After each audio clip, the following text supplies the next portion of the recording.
విద్యార్థులారా అందరికీ శుభోదయం. ఈరోజు మన పాఠ్యపుస్తకంలో ఉన్నటువంటి 5వ పాఠం నగరగీతం గురించి నేర్చుకుందాం. ఈ నగరగీతం అలిశెట్టి ప్రభాకర్ గారు రచించారు. ఈ నగరగీతంలో ఏంటంటే, నగరంలో పట్టణాలకు వచ్చి ఏవో సుఖాలు అనుభవించాలి, చాలా సంతోషంగా ఉంటుంది అని చెప్పి అనుకుని ఎంతోమంది మన నగరానికి వలస వస్తున్నారు కదా. ఆ పట్టణాల యొక్క నిజస్వరూపాన్ని తెలపడమే ఈ కవి యొక్క ముఖ్య ఉద్దేశంగా మనకు కనిపిస్తుంది. నగరంలో ప్రజలు సుఖంగా జీవిస్తూ ఉంటారని భ్రాంతి పడేటువంటి పల్లె ప్రజలకు పట్టణాల్లో ఎన్నో అసౌకర్యాలు ఉన్నాయని, పేద మధ్యతరగతి ప్రజలకు నగర జీవనం సమస్యల వలయమే కానీ అది చాలా సుఖవంతమైనటువంటి జీవితం కాదు అని చెప్పడమే ఈ యొక్క కవి యొక్క ఉద్దేశం అన్నమాట. నగర జీవనం పద్మవ్యూహం లాంటిదని, ఒకసారి ఆ నగరం జీవనంలో కనుక ఒకసారి చిక్కుకుంటే, అంటే ఒకసారి వచ్చి నగరానికి వచ్చాక అక్కడ సంతోషంగానూ ఉండలేడు, అలాని ఆ నగరాన్ని వదులుకొని వెళ్ళను కూడా వెళ్ళలేడనమాట. ఆ బంధనాల నుండి బయటపడటం కష్టమని చెప్పి ఈ యొక్క తెలపడమే ఈ యొక్క కవి యొక్క మనసులోని ఆలోచన అనమాట. నగరవాసులకు తీరిక దక్కదు, అలాగే వాళ్ళ కోరికలు తీరవు అని చెప్పేసి కవి నగరం యొక్క యథార్థమైనటువంటి అసలు నగరంలో జీవితం ఎలాంటిది అని చెప్పి చూపించాడు ఈ యొక్క గేయంలో.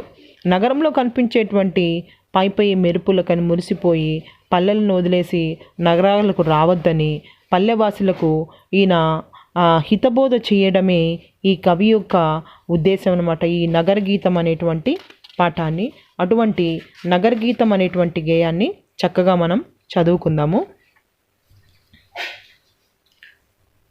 సరే, పాఠం యొక్క నేపథ్యంలో ఏం చెప్తున్నాడంటే, ఆధునిక కాలంలో మనుషులంతా కూడా నగరాల్లో జీవించాలనే కోరుకుంటున్నారు. పల్లెటూర్ల నుంచి అందరూ కూడా వచ్చేసి పట్టణంలోనే ఇక్కడ జీవించాలని చెప్పి ఆలోచనతో పల్లెల్లో ఉన్నటువంటి ఇళ్ళు కానీ పొలాలు కానీ వీటన్నిటిని కూడా అమ్మేసుకొని వాళ్ళు వస్తున్నారు కదా. మరోవైపు పల్లెల్లో ఉపాధి అవకాశాలు తగ్గడంతో బతుకు తెరువు కోసం నగరాలకు వలసలు పెరిగాయి. అక్కడ నీళ్లు లేక కానీ, లేకపోతే అవకాశాలు లేక కానీ, అలాగే పురుగుల ఈ యొక్క ఎరువులు వీటికి కష్టం కలిగి కానీ ఏదైతే ఏమైంది, అందరూ కూడా నగరాలకి వచ్చేస్తున్నారు. పల్లెటూర్లలో వృత్తి పనుల వాళ్ళందరికీ కూడా ఇప్పుడు ఆ పనులు లేక వాళ్ళందరూ కూడా వస్తున్నారు. కాబట్టి ఈ నగరాలకి వాళ్ళందరూ కూడా అందుకే వలస వస్తున్నారని చెప్తూ, నగరంలోని అనుకూల అంశాలన్నింటినీ వినియోగించుకోవాలనే కోరికతో మనుషులు నగరంలో ఉండటానికి తాపత్రయపడుతున్నారు. పూర్వం ఎట్లాగంటే అక్కడ సరిగ్గా కరెంట్ ఉండదు, రోడ్లు సరిగ్గా ఉండవు, చదువు కోసం బడులు సరిగ్గా ఉండవు, పాఠశాలలు కాలేజీలు ఇవన్నీ ఉండవు, వైద్య సదుపాయాలు ఉండవు. ఇలాగా వీటన్నిటికీ కూడా నగరం అయితే బాగుంటుంది అన్న ఆలోచనతో పల్లెటూరును వదిలి నగరాలకి అందరూ కూడా రావడం మనం గమనిస్తున్నాం అన్నమాట. కాబట్టి ఈ యొక్క ఇంకా అవకాశాలు తగ్గడంతో బతుకు తెరువు కోసం నగరాలకు వలసలు వచ్చేస్తున్నారు. అలాగే ఇంకా ఏం చెప్తున్నారు, దీంతో అనేక నగరాలు అత్యధిక జనాభాతో కిక్కిరిసిపోతున్నాయి. ఇంకా పల్లెల్లో వాళ్ళందరూ కూడా పట్టణాలకు వచ్చేసేటప్పటికి నగరాలంతా కూడా జనాభాతో ఎక్కువ జనాభా అయిపోతుంది. దానివల్ల చాలా సమస్యలు పెరిగిపోయాయి. ప్రపంచీకరణ ప్రభావంతో నగరం శరవేగంగా తన రూపం మార్చుకుంటున్నది. ప్రపంచీకరణం అంటే ఏంటి? ఇతర దేశముల యొక్క ఆచారాలు, వ్యవహారాలు, మాటలు అన్నీ అన్నమాట. వాళ్ళ యొక్క ప్రపంచీకరణం వల్ల అటువంటివన్నీ కూడా నగరంలో కూడా చాలా రూపం కూడా మార్చుకుంటోంది. అంటే ఇక్కడ మనమందరం కూడా వెస్ట్రన్ కల్చర్ అనమాట, వాళ్ళ యొక్క కల్చర్ని మన కల్చర్గా మనం అనుసరించడం ఇవన్నీ అనమాట. ప్రపంచీకరణ అంటే వస్తువులను వాడుకోవటం కానీ, వాళ్ళ వేష భాషలు కానీ అవన్నీ కూడా మార్పు తెచ్చుకుంటోంది.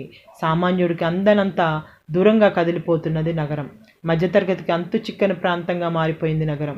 మనిషి యాంత్రిక స్థితిలోకి మారిపోతున్నాడు, తనకు తానే పరాయీకరణకు గురి అవుతున్నాడు.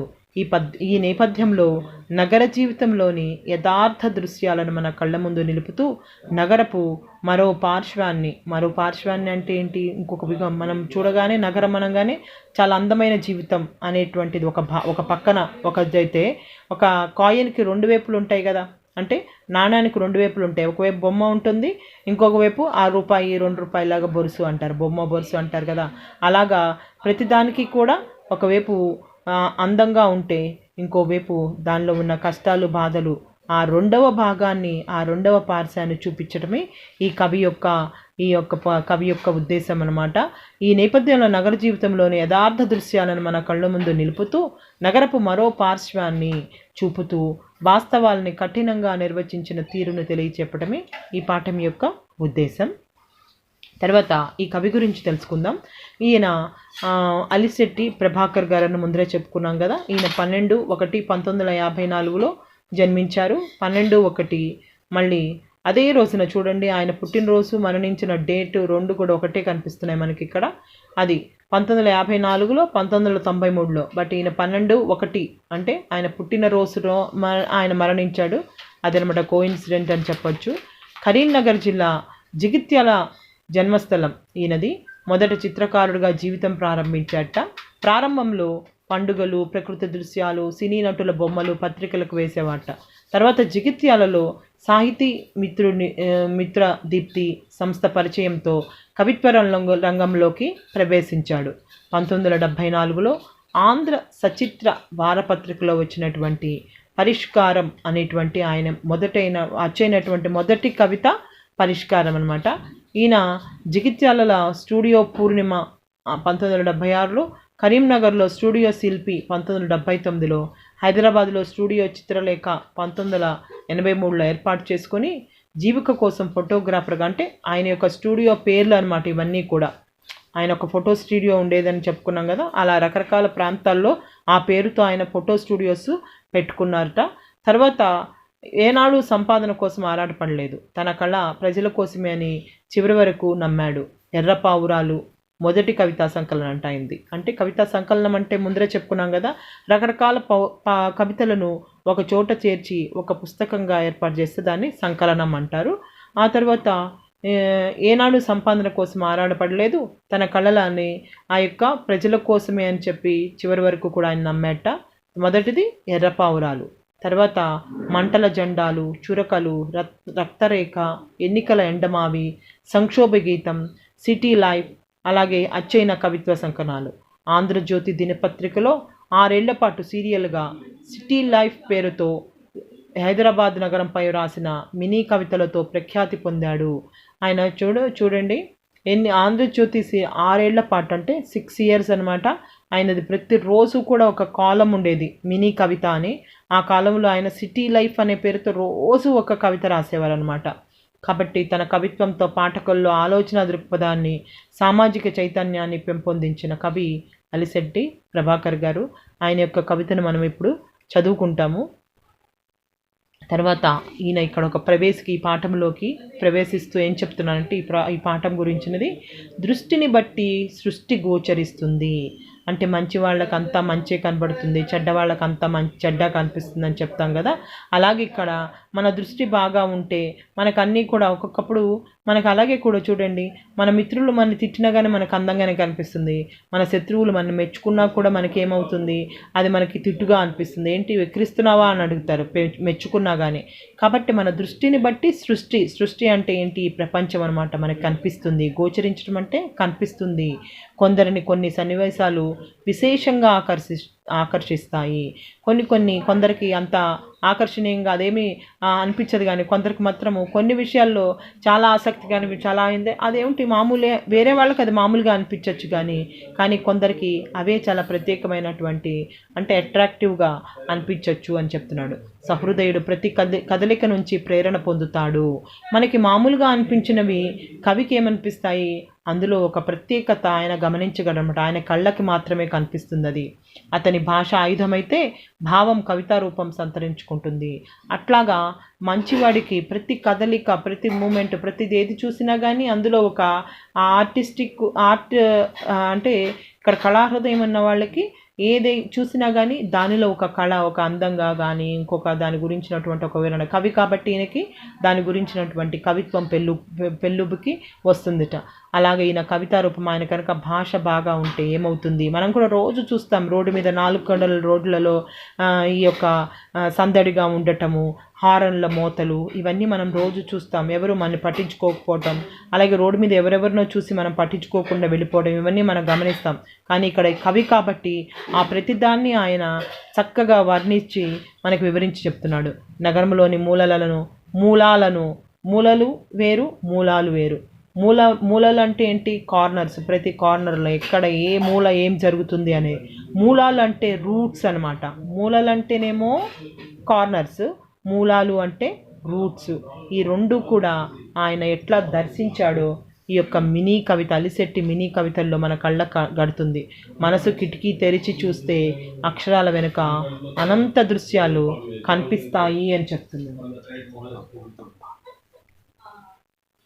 కాబట్టి ఇక్కడ చూడండి, పేదవాళ్ళేమో ఇలాగ చిన్న చిన్న గుడిసెలలో చాలా ఇరుకుగా వాళ్ళ యొక్క జీవితాలను గడుపుతూ ఉంటారు. కాబట్టి ఈ యొక్క నగరం అనేటువంటిది ఇలాగా ఒకసారి కనుక నగరానికి వచ్చాడనుకోండి, ఈ యొక్క సామాన్య మానవుడు పెట్టబేడ పట్టుకొని మళ్ళీ ఈ నగరాన్ని వదిలిపెట్టి వెళ్ళలేడనమాట. ఎందుకని? అతడు అలానే సుఖంగా ఉన్నాడని కాదు, కానీ అదేంటో ఒకసారి నగరంలో వచ్చిన వాడు మళ్ళీ పల్లెటూరు వెళ్ళాలనుకోడు. అలాగే అమెరికా వెళ్ళాలనుకున్న వాళ్ళు మళ్ళీ మన స్వదేశానికి ఎలాగ రాలేననుకో. అట్లా అని అక్కడ వాళ్ళకి స్వేచ్ఛ ఉండదు, వాళ్ళు సంతోషంగా ఉండలేరు, అలా ఉండరు. కానీ ఎందుకో ఒకసారి వెళ్ళనన్న వాళ్ళు కూడా ఒకసారి వెళ్ళారంటే మళ్ళీ తిరిగి రాలేరు.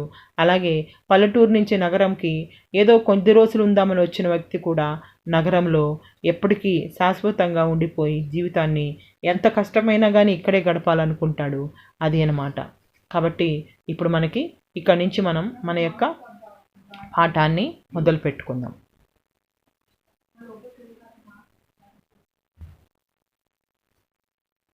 సరే, ఇక్కడ పద్యం, ఈ గేయం చూడండి. నగారా మోగిందా, నయాగారా దుమికిందా, 4 రోడ్ల కూడలిలో ఏమది, అదే నగరారణ్య హోరు, నరుడి జీవన ఘోష. నగారా మోగిందా, నగారా అంటే పెద్ద ఢంకా అనమాట.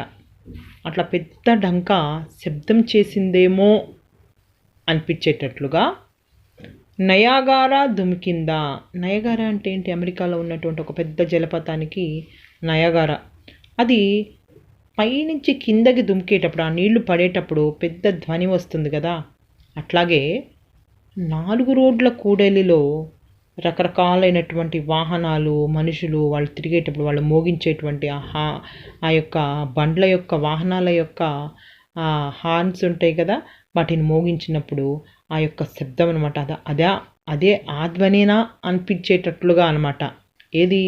నగారా మోగితే వచ్చే శబ్దము, నయాగారా జలపాతం అంత ఎత్తు నుంచి కిందకి దూపితే వచ్చే ఆ యొక్క శబ్దము అదే. ఈ 4 రోడ్ల కూడలిలో ఏమిటి? ఆ 4 రోడ్లు కలిసే చోట్లో ఏమిటది? ఆ ధ్వని ఏంటి? నగరారణ్య హోరు. అదేంటి? నగరం అనేటువంటి అరణ్యంలో వినిపించేటువంటి ధ్వని. అరణ్యంలో ఏంటి? రకరకాలైనటువంటి గాలి వీచేటప్పుడు ఒక పెద్ద శబ్దం వస్తూ ఉంటుంది కదా, ఆ చెట్ల గాలి వీచేటప్పుడు ఓ ఓ అనేసి. అలాగా ఆ యొక్క హోరు అంటే ఆ యొక్క ధ్వనేనా ఇది? నగరారణ్యంలో, నగరం అనేటువంటి అరణ్యంలో వచ్చేటువంటి ఆ యొక్క ధ్వని అన్నమాట. హోరు అంటే ధ్వని అన్నమాట. అది ఎలాగా? మానవుడి యొక్క నరుడి జీవన ఘోష, మానవుడి బతుకు పోరాటంలో నుంచి వచ్చినటువంటి ఆ యొక్క బతుకు పోరాటంలో, అంటే ఆ యొక్క ఉరుము, ఆ శబ్దమా అన్నట్లుగా ఆ యొక్క జీవితం.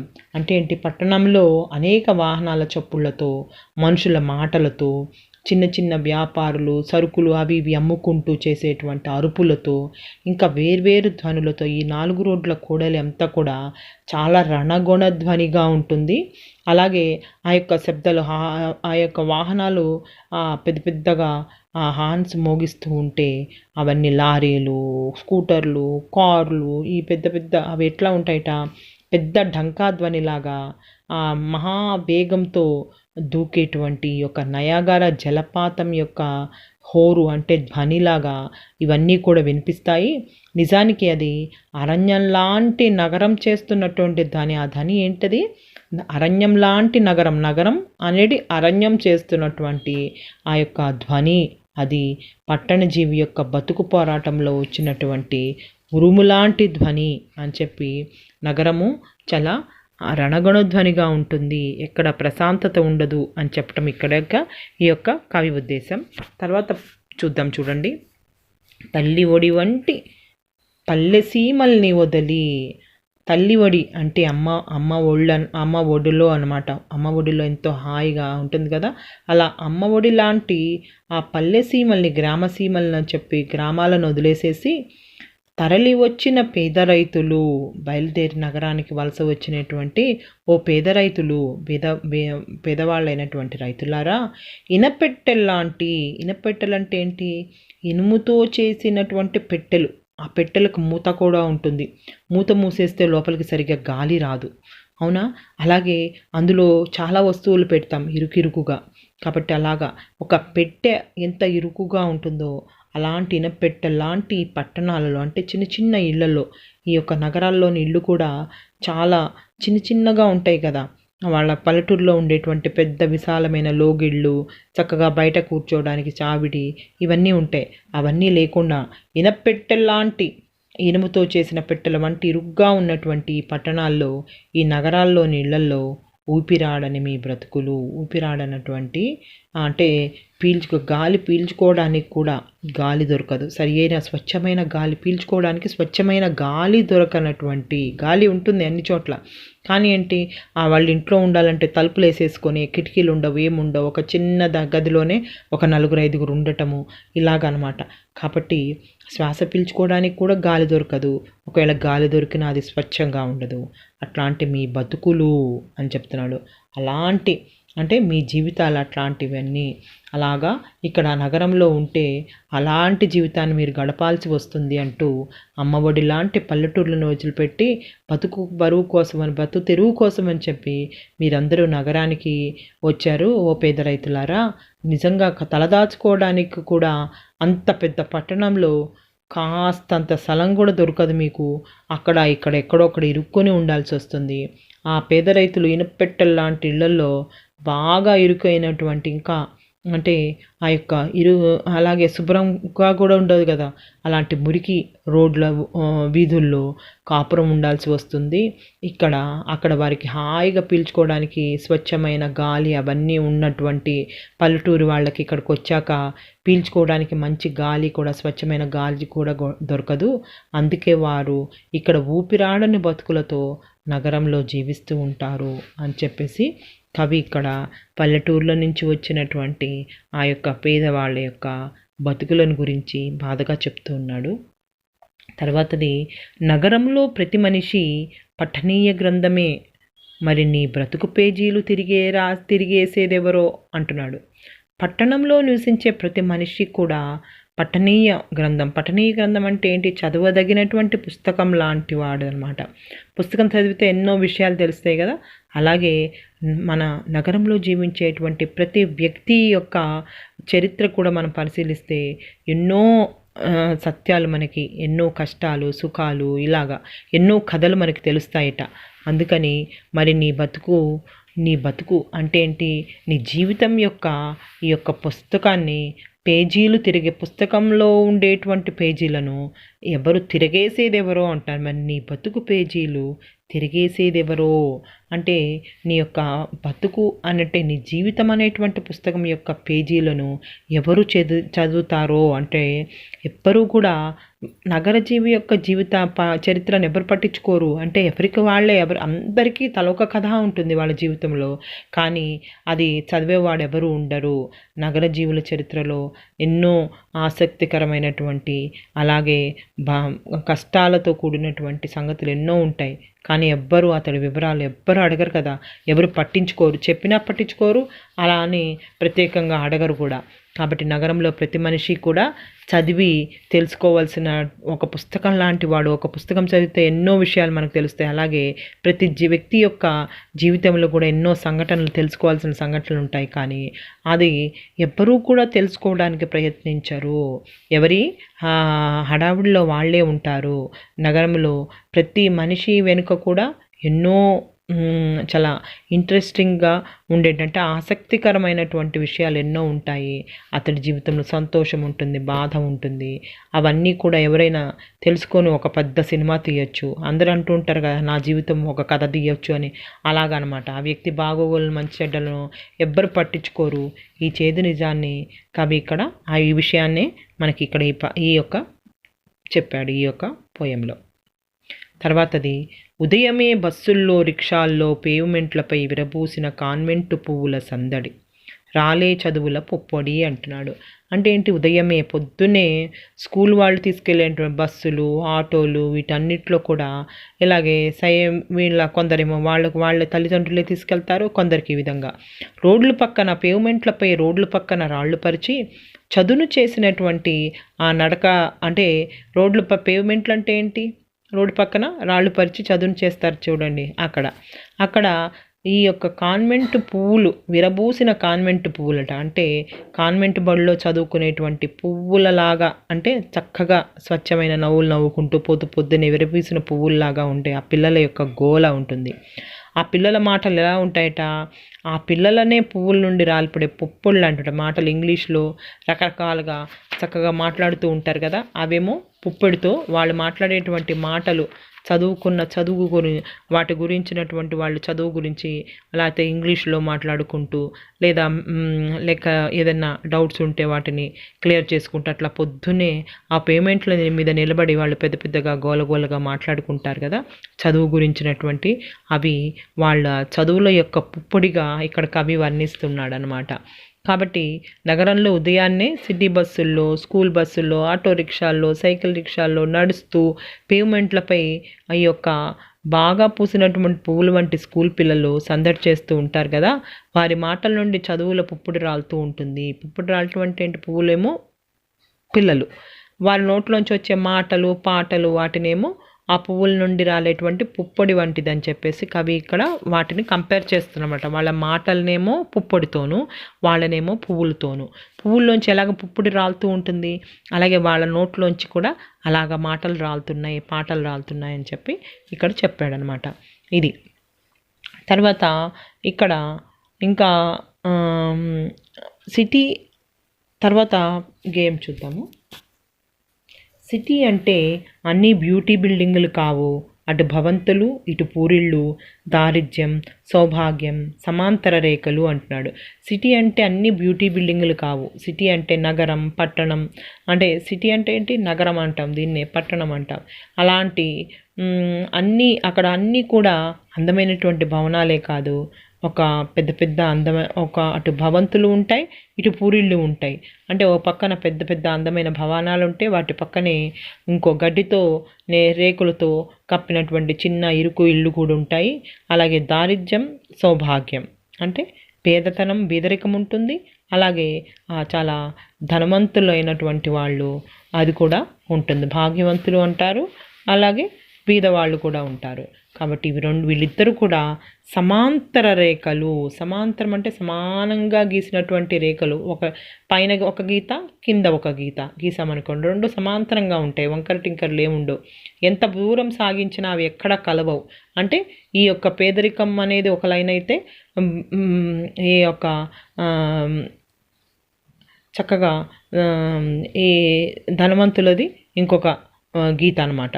ఈ రెండు కూడా ఎప్పటికీ కూడా కలవవు. పేదవాళ్ళు పేదవాళ్ళగానే మిగిలిపోతారు, ధనవంతులు ధనవంతులుగానే పెరుగుతూ ఉంటారు. కాబట్టి బీదలు ధనికులు ఎప్పటికీ కలయరు. అంటే బీదలు బీదలుగానే ఉంటారు, ధనికులు ధనికులుగానే ఉంటారని చెప్పేసి ఇది ఈ పట్టణంలో ఉన్నటువంటి వెరైటీ సమస్య. అంటే రకరకాలైనటువంటి సమస్యలు గల ఈ మనుషుల యొక్క సమ్మేళన కోలాహలం. అంటే ఏంటి? ఇది వెరైటీ సమస్యల, చూడండి, ఇది వెరైటీ సమస్యల మనుషుల సమ్మేళన కోలాహలం. కాబట్టి రకరకాల మనుషుల యొక్క వాళ్ళ యొక్క మానవుల యొక్క కష్టాలు, వాళ్ళు చేసేటువంటి శబ్దాలు, వాళ్ళ యొక్క చప్పుడు అని చెప్తున్నాను అనమాట. అని చెప్పి ఎంత చేసినా ఎవరికి తీరిక దక్కదు, కోరిక చెక్కదు. ఎంత చేసినా, ఎంత కష్టపడి పనిచేసినా, పొద్దు నుంచి రాత్రి దాకా పనిచేసినా కానీ ఎవరికి, నగరవాసులు ఎవరికి విశ్రాంతి ఉండదు. అంటే మళ్ళీ ఇంటికి వెళ్ళాం కదా ఇంకా అని ఉండదు, మళ్ళీ ఇంట్లో పని చేసుకోవాలి, మళ్ళీ ఉదయాన్నే మళ్ళీ గబగబా లేచి మళ్ళీ, కాబట్టి వాళ్ళకి విశ్రాంతి తీసుకోవడానికి సమయం దొరకదు. అలా అని చెప్పి ఇంతసేపు పనిచేశారు కాబట్టి వాళ్ళ యొక్క కోరిక, వాళ్ళు సంపాదించిన ధనంతో వాళ్ళ యొక్క కోరికలు కూడా తీరవు. తీరిక దిక్కదు, కోరిక చిక్కదు. కోరిక చిక్కదంటే వాళ్ళ కోరికలకు కావాల్సినంత డబ్బుని అంత కష్టపడినా కానీ వాళ్ళు సంపాదించుకోలేరు. సరే, అంత డబ్బులు రావట్లేదు కదా అని వాళ్ళు విశ్రాంతి తీసుకోవడానికి కూడా లేదు. ఇది నగరంలో ఉండేటువంటి మనుషుల యొక్క జీవితము అని చెప్తున్నాడు అనమాట. తర్వాత ఏం చెప్తున్నాడంటే, మెర్క్యూరీ నవ్వులు, పాదరసం నడకలు. మెర్క్యూరీ నవ్వులు అంటే, మెర్క్యూరీ అంటే ఏంటి? మెర్క్యూరీ అన్నా కానీ పాదరసమే, అలాగే పాదరసం అంటే పాదరసమే. ఓకే, రెండు. మెర్క్యూరీ అనేది ఇంగ్లీష్లో అంటాం. మెర్క్యూరీ నవ్వులు, పాదరసం నడకలు అంటే పాదరసం కృత్రిమం అన్నమాట. కాబట్టి తెచ్చి పెట్టుకున్నటువంటి అసహజమైనటువంటి నవ్వులని మెర్క్యూరీ నవ్వులు అంటారు. నవ్వు రాకపోయినా నవ్వటం, ఎదుటి వాళ్ళు చెప్పింది అది మనకి జోక్ అనిపించకపోయినా కానీ నవ్వాలి, అలాగే వాళ్ళని అనిపించకపోయినా నవ్వాలి. ఇలాగా అక్కర్లేని నవ్వు, తెచ్చిపెట్టుకున్న నవ్వుని మెర్క్యూరీ నవ్వుతో పోలుస్తారు. అలాగే పాదరసం నడకలు, పాదరసం ఎంత వేగంగా కింద పడింది అనుకోండి, ఒక పాదరసం కింద పడితే అది ఒక ఉండగా మారిపోయి గుండ్రంగా బాల్లాగా అయిపోయి అది దొర్లిపోతుంది ఎక్కడికో చాలా వేగంగా. అలాగే మనుషులు కూడా వేగంగా పరిగెత్తుతూనే ఉంటారు, ఎప్పుడు మామూలు నడకలు ఉండవు అని చెప్తున్నారు. అలాగే కొందరికి 2 కాళ్ళు, రిక్షా వాళ్ళకి 3 కాళ్ళు, ఉన్న వాళ్ళకి 4 కాళ్ళుట. అంటే ఏంటి? కొందరికి 2 కాళ్ళు అంటే ప్రయాణాలు చేసే వాళ్ళకి వాళ్ళకి పాపం ఏమి ప్రయాణ సాధనాలు ఏం లేవు, అప్పుడు ఏం చేస్తారు? 2 కాళ్ళతోనే నడుస్తూ ఉంటారు. అలాగే కొంచెం డబ్బులు ఉన్నాయి, వాళ్ళు 3 చక్రాల రిక్షాల్లో ఎక్కి, అలాగే ఆటోల్లో ఎక్కి వెళ్తూ ఉంటారు. బాగా ఉన్నవాళ్ళు అంటే డబ్బు ఉన్న వాళ్ళకి 4 కాళ్ళు అంటే ఏంటి? 4 చక్రాలు ఉన్నటువంటి కార్లలో తిరుగుతారు. కాబట్టి ఇవి వాళ్ళ యొక్క ప్రయాణ సాధనాలు. కొందరికి 2 కాళ్ళు అంటే వాళ్ళకి డబ్బులు అసలు ఏమి లేవు, 2 కాళ్ళతో నడిచెళ్తారు. అలాగే కొంచెం డబ్బులు ఉన్నాయి, రిక్షా వాళ్ళు ఆటోలు ఎక్కుతారు, 3 కాళ్ళు. ఉన్న వాళ్ళకి 4 కాళ్ళు. ఉన్నవాళ్ళు అంటే బాగా డబ్బులు ఉన్నవాళ్ళు, వాళ్ళకి 4 కాళ్ళు అని చెప్పి చెప్తున్నాడు. కాబట్టి నగరంలో కొందరు తమ 2 కాళ్ళు ఉపయోగిస్తూ ప్రయాణం చేస్తే, కొందరేమో ఆటోల్లో, రిక్షాల్లో తిరుగుతారు, కొందరేమో కార్లలో తిరుగుతారు అని చెప్పేసి చెప్తున్నాడు.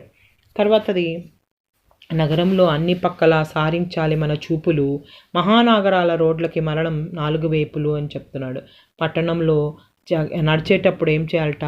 చాలా జాగ్రత్తగా నడవాలి. అన్ని వైపులా దిక్కులు చూసుకుంటూ, అన్ని వైపులా ఎట్నుంచి ఏమొస్తోంది అని చెప్పి చూసుకుంటూ మనం ప్రయాణం సాగించాలి. లేకపోతే ఏమవుతుంది? మహానగరాల రోడ్లకి మరణం 4 వైపులా. ఈ మహానగరాలంటే ఈ పెద్ద పెద్ద పట్టణాల్లో రోడ్లకి 4 వైపుల నుండి చావుకి అవకాశం ఉంది, చావు రావడానికి. ఏ వైపు నుండా ఎవరైనా వచ్చేసి తమ వాహనంతో పొరపాటున మనల్ని కొట్టేస్తారు. అందువల్ల రోడ్డుపై నడిచేటప్పుడు చాలా జాగ్రత్తగా అన్ని వైపులా చూసుకుంటూ నడవాలి. లేకపోతే ఈ యొక్క నగరంలో జీవించే వ్యక్తి ఎప్పుడైనా కానీ చనిపోవచ్చు, మరణం సంభవిస్తుంది. కాబట్టి నగరంలో చాలా జాగ్రత్తగా, ఎల్లప్పుడూ చాలా అప్రమత్తంగా ఉండాలి. నగరంలో అన్ని వైపుల ప్రమాదాలు దాగి ఉంటాయి. కాబట్టి ప్రయాణం సాగించేటప్పుడు అన్ని వైపుల, అన్ని దిక్కుల, 4 దిక్కుల చూసుకుంటూ చేయాలి. అలా ఎవరైతే అట్లా చూడకపోతే 4 దిక్కులలోని రోడ్లలో ఎప్పుడూ కూడా ఆ మృత్యువు దాగి ఉంటుంది, ఎట్నుంచైనా అది వస్తుందని చెప్పేసి ఇక్కడ చెప్తూ ఉన్నాడనమాట. తర్వాతది,